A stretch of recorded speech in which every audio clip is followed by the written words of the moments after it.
This podcast contains graphic descriptions of sexual abuse. Viewer discretion is advised. The allegations detailed in this podcast were made in a pending lawsuit in federal court. Hello, everyone, and welcome to our podcast about our investigation into the lawsuit Briggs Alexander and Jane Doe versus the University of Kentucky, Lars Jorgenson and Mitch Barnhart.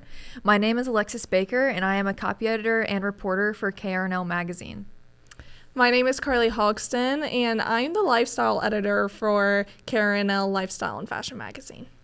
My name is Laurel Swanz, and I am the editor-in-chief of KRNL Lifestyle and Fashion magazine.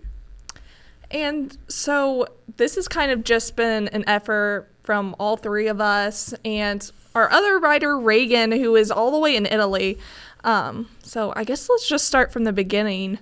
Well, it started with an open records request. So we sent an open records request. Actually, Alexis did, if you want to talk about that. But whenever we got the open records from them, we basically just started combing through a bunch of documents, and we saw extensive coverage on this particular issue was pretty limited, and it also seemed like students didn't really know very much about this issue, just whenever I would kind of ask around about it. And we decided that we wanted to spread awareness about it to the campus and to our target audience. So the news actually launched last summer about the situation between Lars Jorgenson and his swimmers. So if a student were to look up UKY Lars Jorgenson, there's going to be a ton of different news, a ton of different documents to look through. And we kind of just wanted to collect all of the data and put it into one spot so students can actually understand what's happening on campus. But again, that was a whole process. But we started with obtaining our lawsuit. Like Laurel said, we combed through open records from UK. And basically we had the same questions as readers starting out. What happens and how do we figure out how to go forward? Yeah, and so our next step was kind of just deciding which angle to take, and we took all different type of avenues. We just really wanted to see what happened, what do we want to know as readers, and that's really what put us in the angle to just share the information outright, seeing if UK was aware of this issue, and then kind of just wrapping it up and seeing how it's kind of the system that is being failed, not just here at Kentucky, but all over the country. So yeah, we saw through the allegations that it seemed like UK's Title IX office was not thorough in their investigation and that they were not necessarily prioritizing the students.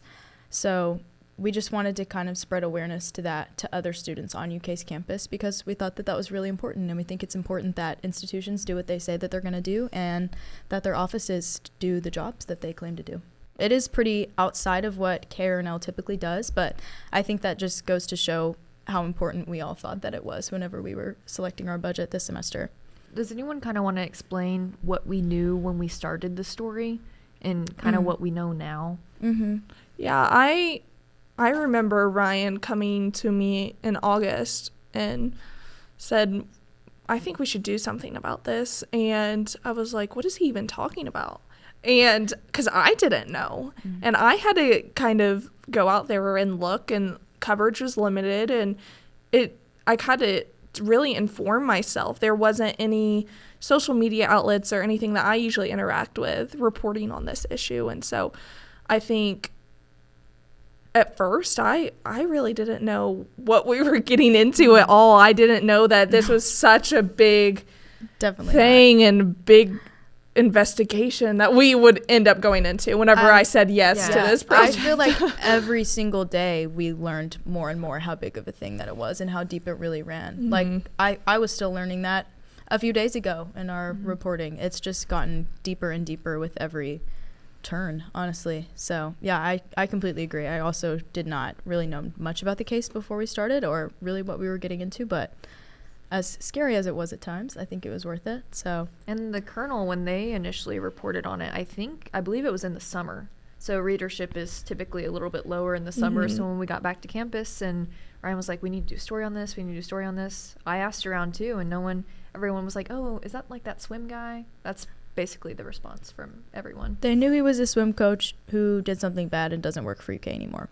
But I think what a lot of students didn't know was how much UK knew about him when they let him on And for team. how long. And for how long they let things continue to happen at UK. And I think that's the most important part of the story. I learned very quickly how intense the case was when I went down to the courthouse to print out the documents.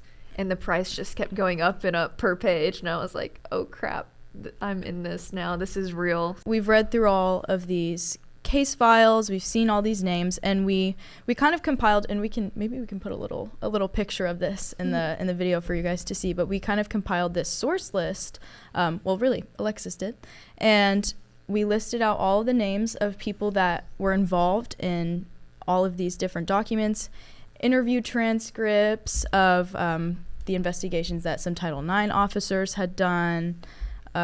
What other things? How else did we find all these names? I mean, it was just really from all the open records that Alexis combed through. We ended up looking at. It was just, these are where we got all of our initial people from. It ended up growing so much more than that. But I would say we started with about 10 people we knew we really wanted to talk to. And but it felt like as soon as we talked to one person, they're like, oh, but you need to talk to these 3 other people. This person. Yes. Right. So by the end of it, I feel like we at least talked to, we didn't quote 30 people, obviously, but I think we definitely talked to around 30. Or people. tried. Or at least tried. Attempted. But you know what?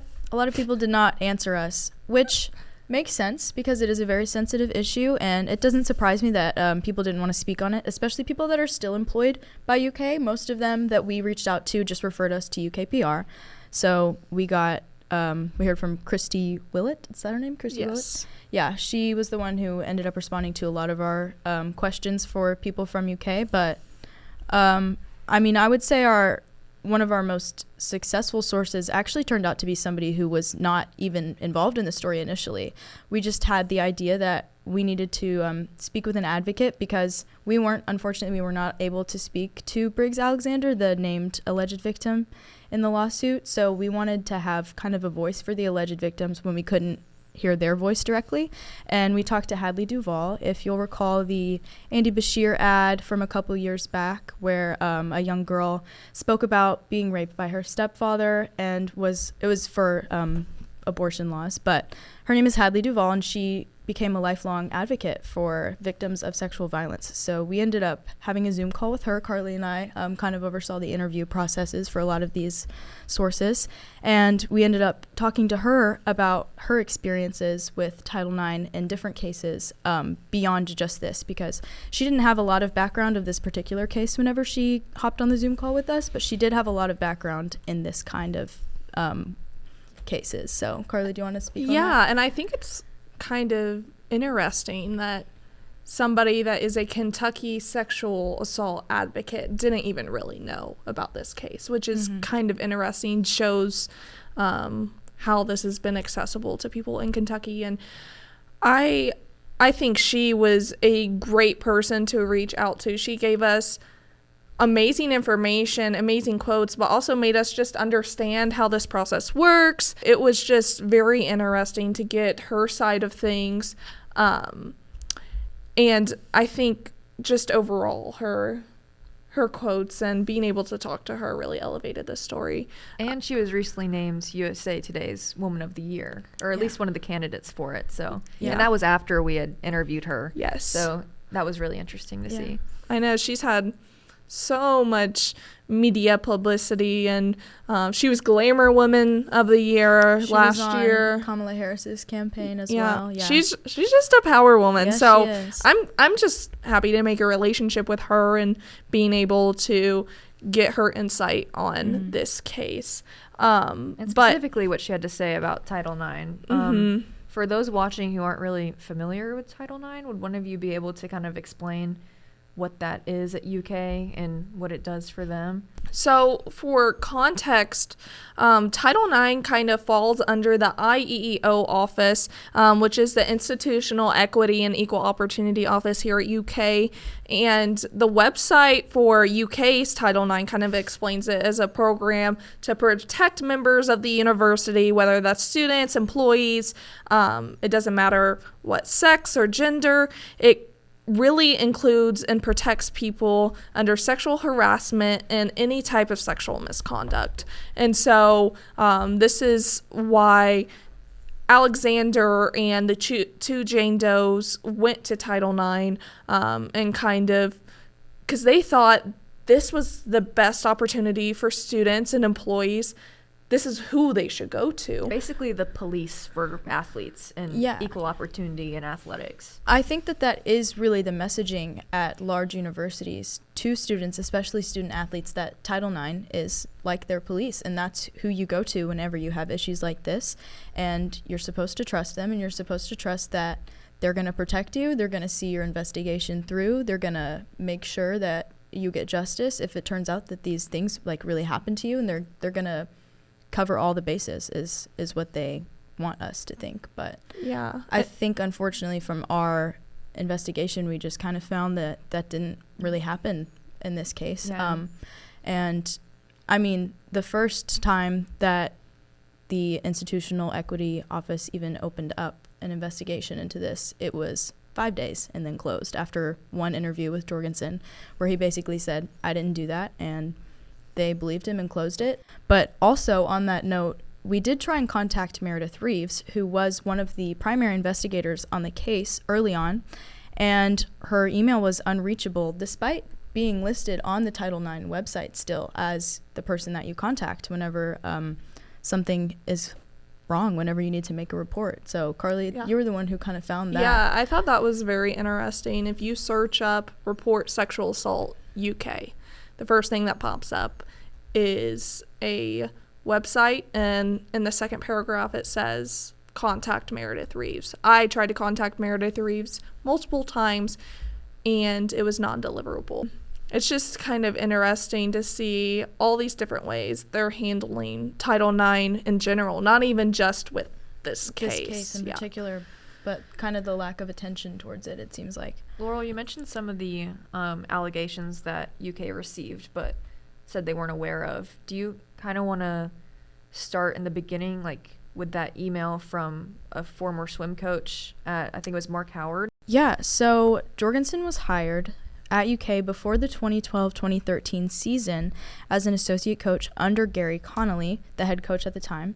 And according to records that we obtained, Mark Howard, who was a former swimming assistant coach at the University of Toledo, where Jorgenson had previously coached, emailed Connolly and the UK athletic director, Mitch Barnhart, saying that he basically couldn't believe that Jorgenson was going to be coaching women again, because Howard had learned of Jorgenson's misconduct at the former university at Toledo when he discovered a video filmed on a university camera in which Jorgenson was having sexual intercourse with a swimmer who appeared to be incapacitated.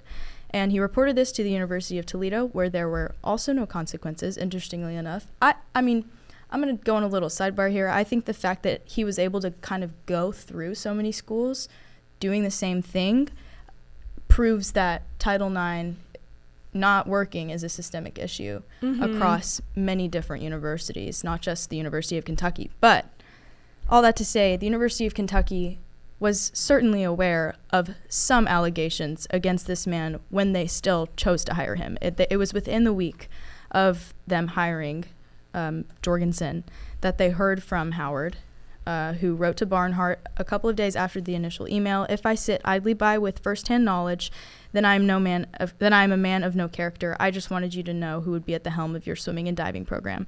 And Barnhart never responded, and the university did not investigate the matter at all. So, and then 2 years later, I believe in 2014, Jorgenson was mentioned in a lawsuit involving Tara Baster, who also coached at the University of Toledo, and she sued the university. They fired her for being insubordinate, but in her lawsuit, she claims that basically, why am I being fired when these men on my staff are doing these things? And she cited Jorgenson in this lawsuit about sexually harassing swimmers at Toledo. So while he was on the payroll at UK, he was mentioned in a lawsuit about sexual harassment. So I just think that was kind of odd. Yeah, that definitely reinforced these previous allegations that Howard had made about Jorgenson and his behavior at Toledo, which I think should have led the University of Kentucky to at least investigate him a little bit, because they should have been concerned about their students. They should have heard about that and at least wanted to look into it, but that did not happen. So he kept coaching at UK despite attempted warnings from former colleagues. So did UK end up hearing about the case with Tara, and how did that happen? I'm not sure, but I believe it was dismissed ultimately. yeah, I think it was dismissed around a year later.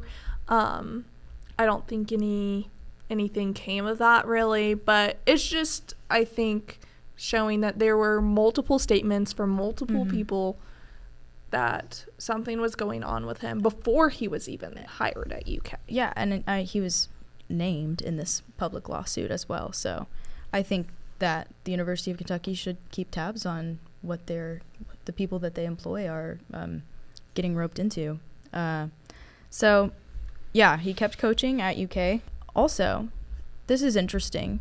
In 2019, Jorgenson was suspended for 6 days without pay by Kentucky for failure to report sexual harassment allegations made against one of his staff members. So that means that somebody who trusted Jorgenson came to him and told him about these sexual harassment allegations, and he failed to report them. So I think that kind of just goes to show his own feelings towards that type of issue. And just the culture of misconduct in the swimming program at the time. So needless to say, we collected a lot of information. This, personally for me, this is the most extensive project I've ever worked on, which kind of fits for my last semester of college, like journalism final boss, so to speak. This did feel like the journalism final boss. I am not going to lie. I was definitely up at night thinking about this case, I will say. I was just having stress dreams about accidentally publishing something that's not true. I'm very confident that what we have published is true, let me say, but we did have to be very, very careful. That's a really good segue to kind of then after all of this research. Laurel, do you want to speak on like how we even thought to begin the writing process with Reagan? Yes. So we kind of gathered up everything that we had, piled it up in this sheet. We separated it by these tabs, and we were like, Reagan, this is what we've got. We're going to help you. We're going to pull these quotes that we think would be most helpful for you to include. We recommended a structure for her, and we were like, go ahead, let's see what you got. My beautiful Google sheet. And if I do say so myself. We were like, you can go and just start writing at least about the things alleged in the lawsuit, because that was pretty much just like taken directly from that document. So that was kind of the starting point besides the lead.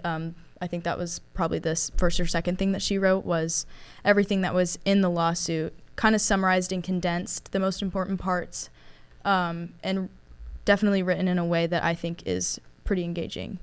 And Reagan's an excellent reporter, so we really said, Reagan, here's this mass amount of information. We trust you. I know, and it was just like crazy too. She was all the way in Italy, and like we have 5-6 hour time difference. Yeah, what time is it there? What's Reagan doing right now? It's like she's midnight. Asleep. Yeah. So it's 1 a.m. there. She's asleep. I mean, it was so difficult like at first, but she really handled this mass amount of information, and I think we kind of all did, not trying to brag, but like definitely. There were some days where I was like, I have called too many lawyers today. Oh my gosh. I need to clock out.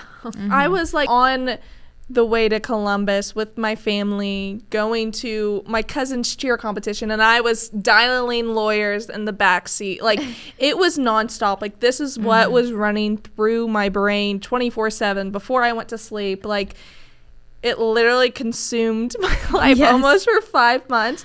But I think that's important to put so much dedication into something like this, because students need to know. I mean, there is a lawsuit with a lot of allegations, and people need to know about this type of stuff. I mean, this came out around the same time Coach Mark Pope was hired here, so that was a lot of the press and what everyone was thinking about. It was just a lot, and it definitely didn't get the attention that it deserved at the time. So that was really our goal going into it, was to not let this just muddle under the surface. Like we really wanted to bring this back to light in a really cohesive way. Yeah, and we kind of wanted to see beyond UK the community effort with this. We know we talked to a legal expert it was a little complicated to see what the victims' options are what are they thinking after this happens, where can they go to, and we saw that most of these alleged victims went to Title IX. But we wondered about police as well.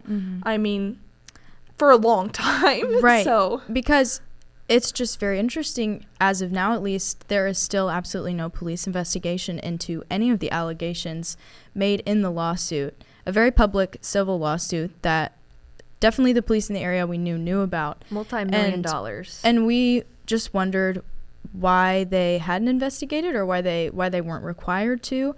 But we did end up learning that this was explained to us by this legal expert that we spoke with, but also by a Lieutenant Lawson with the Kentucky State Police, who explained that it's actually not common practice for the police to initiate an investigation into a rape case without the victim coming to them first, which with more consideration does make sense, because you want to empower the alleged victims of something like this, and let them kind of make the choices about what happens to them. But unfortunately, it seems like there's almost not a good option for them, whether they choose to go to the police and go through that kind of brutal process of being interrogated, really, which we got Hadley's insight on that, which I thought was pretty valuable too, to kind of hear about that.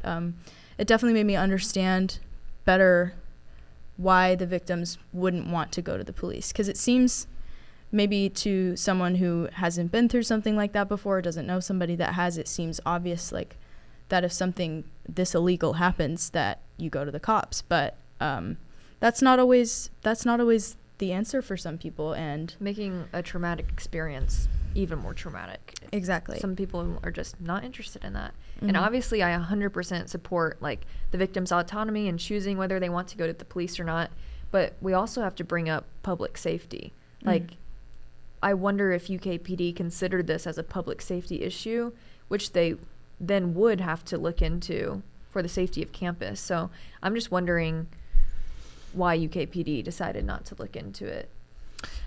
yeah, I think we just have to think about the victim first and what their response was to this and their options that they chose. I mean, that's really with this whole story, we just always had to keep them in mind. And we reached out to all of the police stations, Lex PD, UKPD. They were not being responsive initially when we tried to ask them about it. We had to go in person to UKPD because they weren't answering emails or messages left on the phone. Same for the Kentucky State Police. We ended up having to go there in person too and talk to their spokesperson. So I was definitely scared to go and look the police in the eye and like ask them why they aren't investigating something, because I don't know, it's not in my nature to question the police like to their face. And it was intimidating to me, but I feel like it helped me kind of overcome something as a journalist that I needed to overcome, which is just to ask the questions that need to be asked, kind of regardless of who you're talking to or regardless of who you are. Sometimes you got to get that information, and you got to drive all the way to Frankfurt and ask the UK spokesperson what the deal is, and not take no for an answer. Yeah, I think it was just also kind of interesting. We're going to UKPD, and that's not even where we got our answer. We had to go through so many different people just to get a simple yes or no answer. Yeah, just for somebody to tell us, no, that's not the practice we do. There's nothing requiring us to do that. So it took a lot, and that was just with all these failed angles, and I think that's kind of what I've learned over these 5 months is persistence. Keep on going, keep on doing the work, and ultimately something will come out of it, and you just have to make like the best of whatever you got. And I think that's what we really did. I do want to speak on going to Frankfurt with Laurel. So we did that together. we recorded the whole thing, and there's just this cute little beginning part where Laurel and I were like, we got this, we can do it. So in our advisor's words, we definitely had to bulldog up to get the information that we needed. But I also just want to say it was like a very privileged position for me to be able to go into the Kentucky State Police and question the cops. So I was definitely nervous about it, but I'm glad we did it. I'm glad we did it together. I feel like we bonded a lot in that moment. We gave each other strength. Laura and I, Colonel, grew up together. Yes, we did. And Carlee and I, KRNL, grew up together. I know. So I feel like this was like our little last hurrah, and I think we make a really good team. So I am very glad that that we ended up doing this project. Do you guys have anything to say about what you think was the hardest part of it? Yeah, I think it was just being like having to be uplifted. I mean, like, keep on going. That was the hardest part, because like we were keep on getting no's, and everything wasn't working out, and we really wanted to make this work. I mean, we worked on this for 5 months, and so we really wanted the students to know about this issue. And it was just, I mean, I don't think I've stressed enough, or like stressed about a story this hard, cried about a story this hard. Like, it literally was mentally hard, and I think we got through. We did. And I am so glad that we did this, and we are showing the campus community about this issue. It was just, staying persistent was hard, even though that was really what I learned from this, is to stay persistent. But it was hard. Yeah, the mental aspect was definitely hard for me. I definitely had some really stressful times, but I've been better about my boundaries with my work-life balance. So sometimes I just have to be like, guys, I'm putting it away. It's 8 o'clock, and the lawyers are not going to respond to us. So there is nothing productive besides stressing that I could possibly do at 8 o'clock at night. That's or 9. very true. But I'm proud of myself for power to you for doing that, because I did not. That was the same night that Carlee sent us a document at 3 a.m. But it's okay. There were definitely times when I wished that my brain would just turn off and stop thinking about it, for sure. I think one of the hardest things about working on this project for me was also having to stay persistent, which is totally key to being a journalist, because there are a lot more no's than there are yeses, especially in a case like this where it's just very sensitive, and people don't want to talk about it. They don't want to risk talking about it because there's still litigation with this case. It's not over. So the people involved are kind of scared to harm their own case.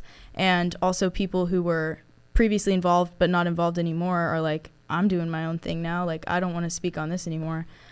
So I think for me it was hard to keep asking, even after getting no's in some cases. We did really try to speak with the victims, and that no, the like final no from them, like I was like, it was very discouraging, but I knew, obviously I understand why that they had to say that, but that was difficult for me, I guess, was like feeling like we were telling the story almost without having that that source. I think that was hard. It was hard to tell the story without getting to speak to the victims directly. We were lucky to have access to some press conference transcripts, so we were able to get direct quotes. And we do know that Briggs's legal team was in support of us doing this piece. Yeah, that definitely comforted me. Like, yeah, having me too. an open line of communication, even if they weren't on the record, like we were still emailing and talking with them. So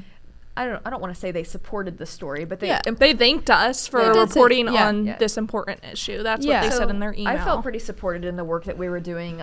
We just had to understand that they can't necessarily be quoted for the sake of their case, which makes sense. It did just make our job a little bit harder, but I think that definitely taught me something.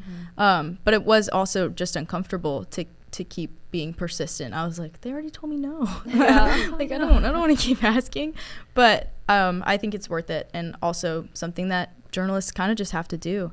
I think just keeping your emotions out of it was hard too. I mean, that's what we learn as reporters, as journalists, is to facts first always. And we're all 4 women, and so we can kind of understand a little more in the nature of this case. And So I think it was just hard to take the emotions out of it, just keep it to the facts. I mean, that's what you have to do. And I listened to a speaker somewhere say that journalists have like the lowest rate of PTSD, like PTSD from their career.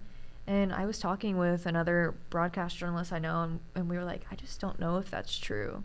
Like, I've reported on like racial violence and mass shootings, and now this multi-million-dollar rape case, and like you carry some of that stuff with you. So, but it's important, and I feel like we all did a good job of like separating our emotions from it for sure.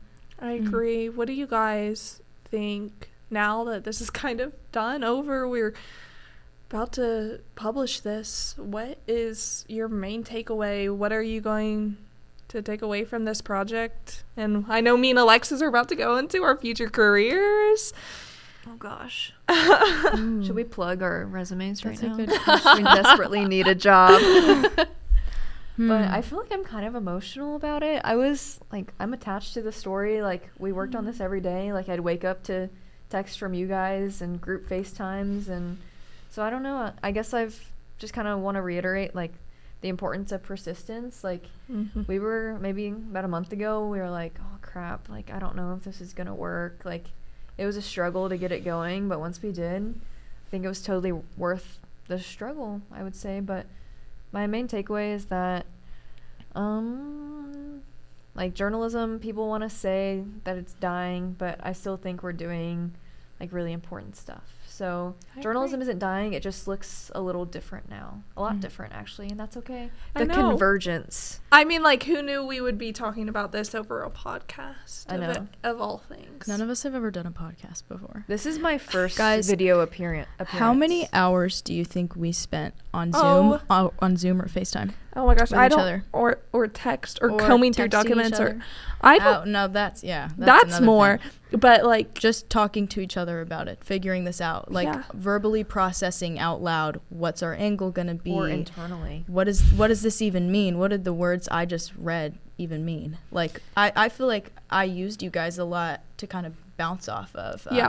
Especially when we were brainstorming headlines and oh my gosh. But I think that was really valuable. I had never worked on a team like that before for journalism. I've pretty much only ever done like my own stories.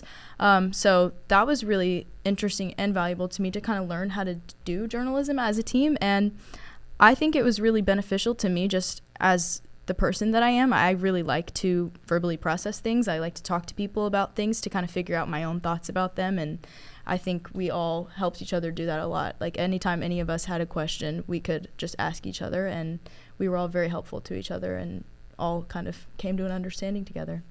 Yeah, and I'm pretty sure some people may have thought we were insane, like shouting random In the things office. In the office. They That's okay. like they'll understand once the Yeah, no one knows magazine about this comes yet, so they definitely think. But they probably think we're insane because, like, even if it was just on Zoom or FaceTime or us in the office, we were talking about crazy things. Yeah, one of our designers, Ashley, she was like, I can't wait to read this. Like, I've heard bits and pieces of what you guys have been talking about. So I know. I'm excited for all of you to read it, actually. Yes. And even if you don't want to read 10 pages worth, I think just combing through the timeline, seeing the parts of the lawsuit, just take it step by step and just inform yourself. Because or listening to this. Yeah. Like, I know sometimes I don't want to read, so if you just want to listen to this, that's okay too. Yeah, so I think that's kind of why we took a little bit of a multimedia approach to this, creating a podcast, kind of creating an article on how we did this, making it an interactive timeline, things like that. It's just to make people understand the easiest way possible. It's so complicated, and we want to make it the easiest way possible. And that's kind of what I took away from this, is that when you work hard, good things can come out of it. And I'm just very excited for people to be able to read this and be informed and make it easy for them, because that's all we need to do with something this deep and this hard. So yeah, I mean, none of us had ever done this scale of an investigative piece before, so I think, I mean, speaking for myself, I definitely learned a lot about myself as a journalist, and I think if I was to take on another project like this, I would definitely be a lot more prepared for it, and a lot more, I think what I really needed at the beginning was just confidence that I could do it. And even though we are student journalists, we are still journalists, and we can do the things that the pros can do just as well as they can. Sure. Yeah, I remember a couple years ago, I got the little hint of an investigative story I wanted to do, but I didn't really follow through with scrolls? it. I didn't. Not the scrolls. It was the Native American remains. Oh, on UK's I remember campus. that. I was jealous my freshman year of you for that. I was eating it up. I'm not gonna lie. Not was your like- jealousy. The story. Sorry, that sounded weird.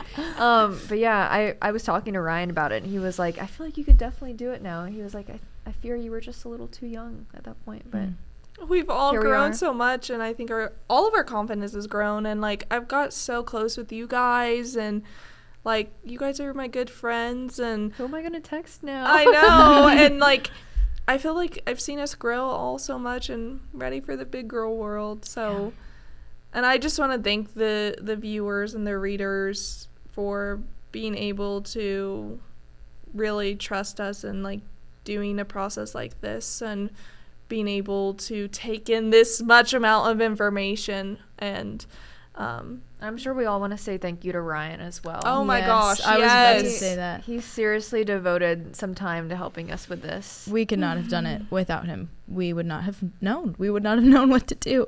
A lot of the time we were like, what's our next step? Yeah, and over our head, we were like, we must call Ryan. And he would tell us every time. He would tell us what we needed to do. And I'm helpful. really appreciative for that. He definitely went above and beyond as an advisor in that case. He was also really excited about doing this story too, though, because he likes the investigative stuff. He was super excited to get us on board with doing it, but he also just really could not have been more helpful. And he said yesterday to Alexis that he felt like he just gave us a big advisor hug, and that's what I feel like. Like, he supported us through the whole way. Like, he just was always there for any question, even if it was the littlest stupid thing ever. He would answer right when he could. Yeah. So I'm just super grateful for him and you guys as well. We could probably keep talking about this for another hour, but just to kind of wrap everything up, this was definitely a difficult but very important investigation that we did, and I think we kind of all walked away learning something, and hopefully you all learned something too. Yeah, while this case is still ongoing, I think we just really saw that there is a bigger question into how universities all over the country are handling Title IX cases. So you can find the whole story in our new edition of KRNL, Lifestyle and Fashion Magazine. And we hope that this podcast helps shed some light on what was happening, but please read the whole story if you want to get the full bulk of it, because we definitely did not cover everything, but we do cover everything in the story. So read it. Thanks, guys. Bye.